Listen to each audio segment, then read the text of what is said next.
time for my favorite segment of the night, the Couch Cannon Hand. This is where we all get to experience what it's like under the gun and in the hot seat from the eyes of our loose cannon. And the action this time will start on the cannon, Carrie Bershell.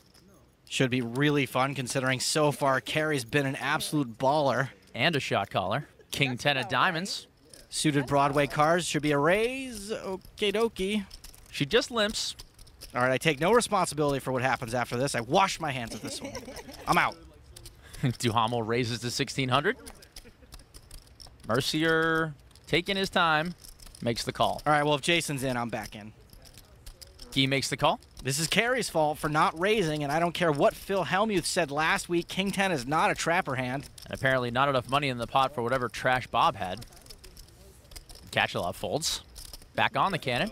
Carrie's limp has backed herself into a corner. She has to call, but now she's up against 3 opponents. No 3-bet, so maybe nothing too scary out there. Four-way action to the flop. Jack 4 deuce, a couple of diamonds, and Carrie has a big flush draw. Checks it. She's done the right thing by checking to the original raiser. If she had let it this flop, she could easily be raised, and all she's got at the moment is king high. Duhamel reaching for c-bet chips. Duhamel continues, and Jason quickly out. Duhamel's original raise may have just been an isolation attempt to get the pot heads up with Carrie, so this could just be a c-bet with anything. Now it's up to Guy. Seems like he's at least contemplating a call. Or maybe putting a flaming dragon in his next Cirque show. And he lets it go. Action back on our cannon. This is a pretty obvious call. However, a little poker tidbit, if you always just call with a draw in this spot and always raise with strong hands, it's easier for your opponents to get a read on you when you do one or the other. Well, she just calls this time, so we'll see a turn card. 10 of spades. Carrie now with a pair to go with our flush draw. Great turn card. Carrie could now easily have the best hand. Checks it. Fine with her checking back to the last aggressor.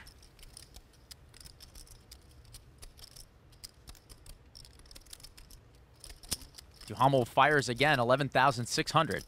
All right, so I don't like this bet. Duhamel pursed his lips, which is sometimes indicative of a bluff, but I'd say I'm 50-50 on my live reads at best. I don't think Carrie should fold, but I'd be cautious about calling another bet on the river if she doesn't improve. Duhamel's certainly very interested in what Carrie's about to do here. And it looks like she's at least calling. She does, makes the call. Carrie's got a decent amount of showdown value with second pair, and of course, she still has that diamond draw.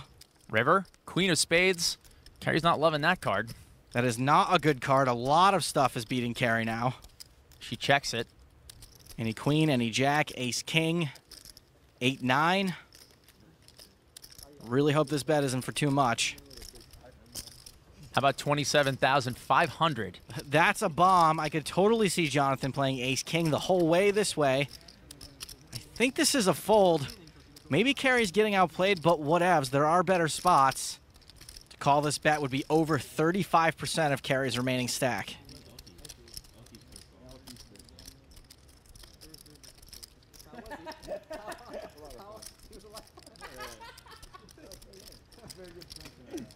Call. But she calls. You call? You got it. Duhamel, 8-7. Missed his straight, tried a 3-barrel bluff, and Carrie picks it off. Ooh. What an amazing call. I think that sends a message a little bit, right? And that message is that Carrie is a baller. And a bluff caller. Whoops. Whoops. Very good call. You can have all of these. It's all yours. Ew. Our loose cannon, Carrie Bershell, just turned the main event champ into French toast. She's up over 40 dimes. Will her success continue? Find out when we come back.